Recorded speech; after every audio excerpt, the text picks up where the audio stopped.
Hofstra University President Stuart Rabinowitz.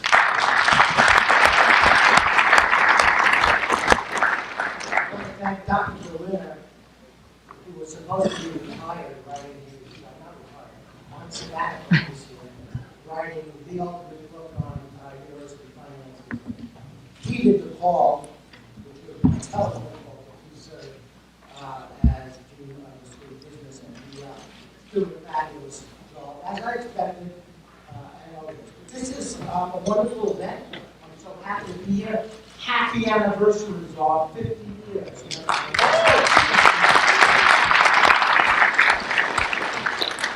You can see, sometimes if you get the program and you're looking back, you'll see exactly the day it was started. I mean, Herman was 50 years older. And the only one who looks the same is Ralph Polly. He looks exactly the same that it does on the Spanish. So I'm delighted to be here, and I'm here just to, just to congratulate us all, and mainly to congratulate those who are in attendance, being the faculty of the Zarb School and the alumni of the Zarb School and the current students of the Zarb School. This school, School of Business, the Zarb School, has been absolutely central to Hofstra University's mission and identity since the university's very founding. We became a university in 1965, from a college to a university, I believe. And in 66, the Zarb School was started. And in 70, my home school was started, which was the law school.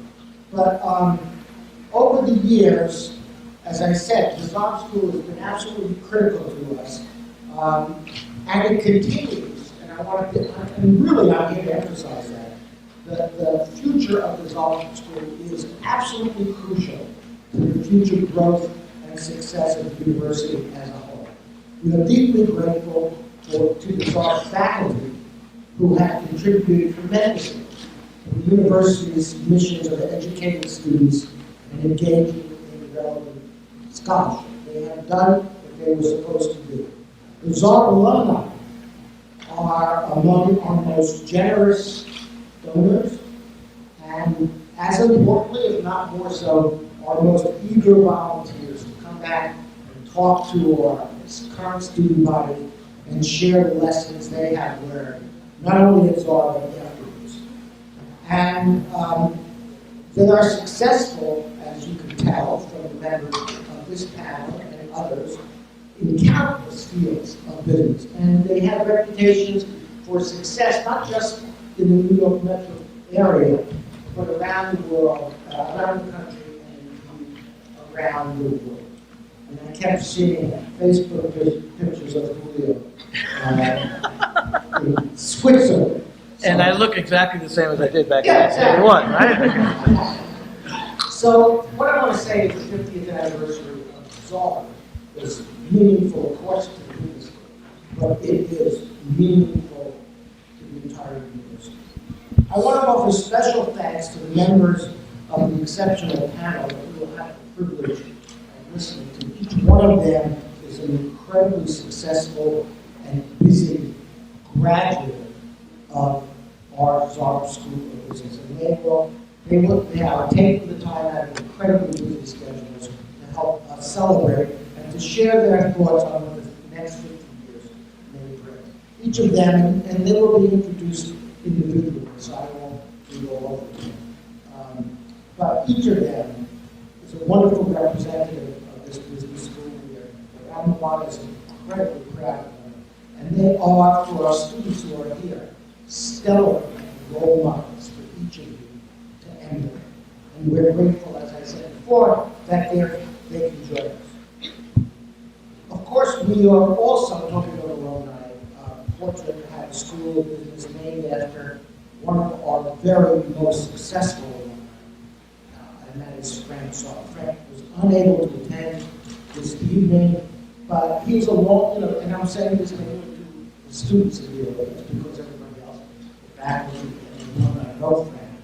But this school is named after somebody who's been a long-time trustee of the university and a friend and an advisor to the leaders of this university for many years.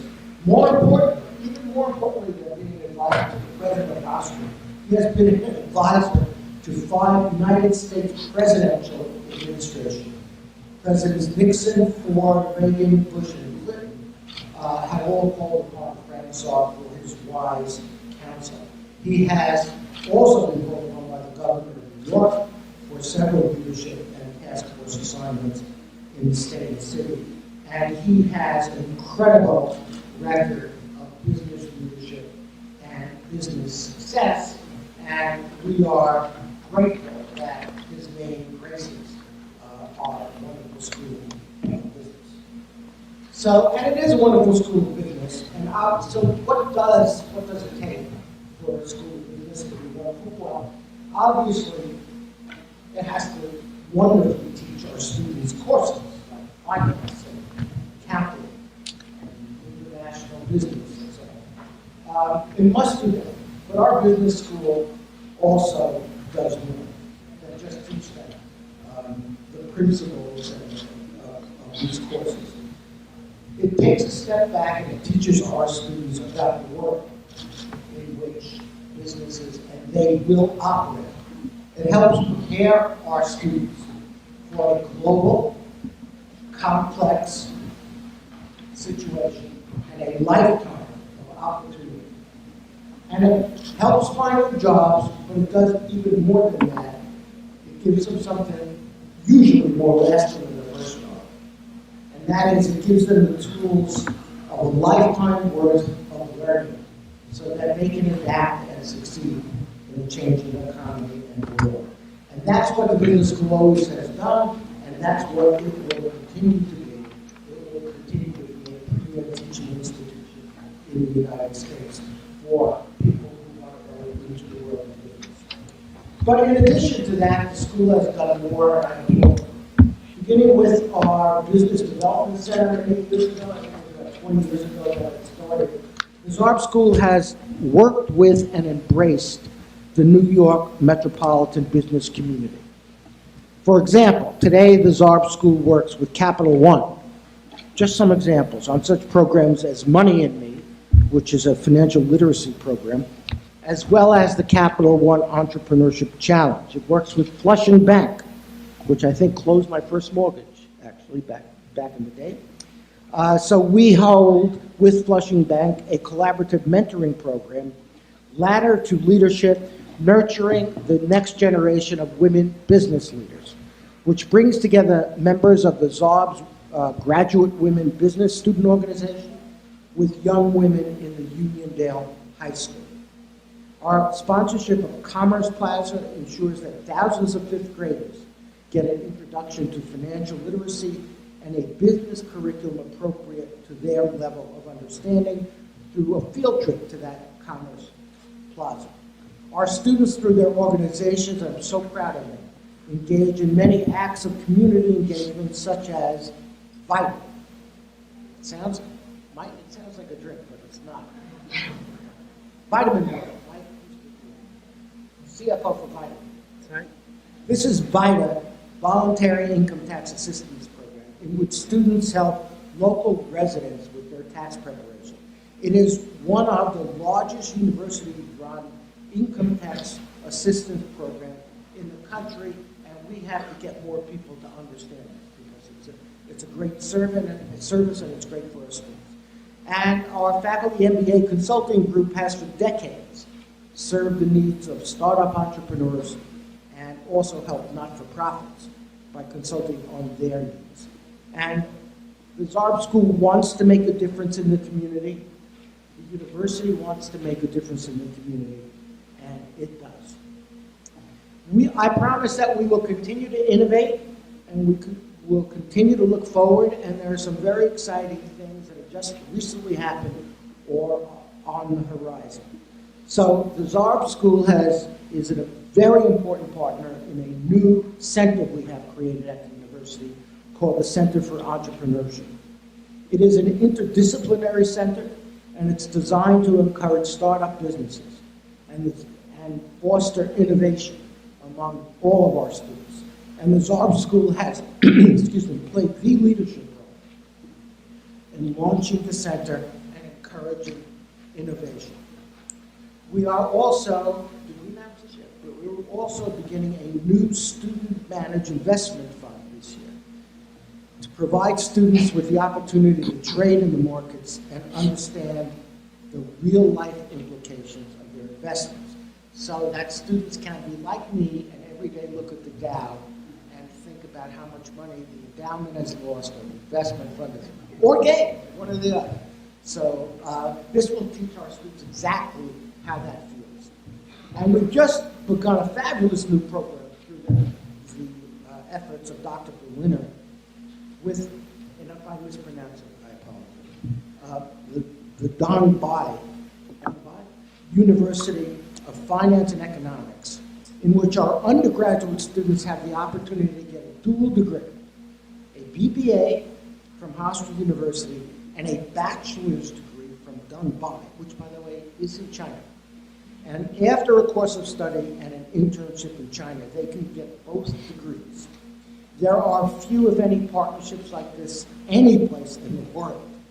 And I think this program will provide a niche for the university and will forge incredibly strong relationships between our students and their colleagues in China and give our students unparalleled opportunities. And finally, next year, we'll recognize the needs and the importance of the Zarb School faculty and students by breaking ground finally on a brand new building to house the School of Business, one that will be worthy of exceptional programs and faculty here at Hofstra. So the new building will be not only adjacent to, but connected to CB Star, which is a classroom building for the School of Business.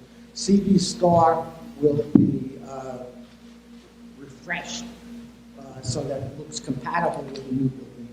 And the total of the two buildings together will give our faculty, new officers, provide more collaborative workspace, student lounge space, state-of-the-art classes. So our Zarb School has one central, large, integrated space to call home. So there are good things ahead to follow what has happened. So I am just, as I said, I'll close the way I began by saying I'm so happy to be here to celebrate 50 years. It's been a great 50 years, and it's going to be even a greater 50 years to come, and that's what our panel will talk about. And why don't we all promise each other that in 50 years we'll all come back together again and celebrate the 100th anniversary. So, thank you.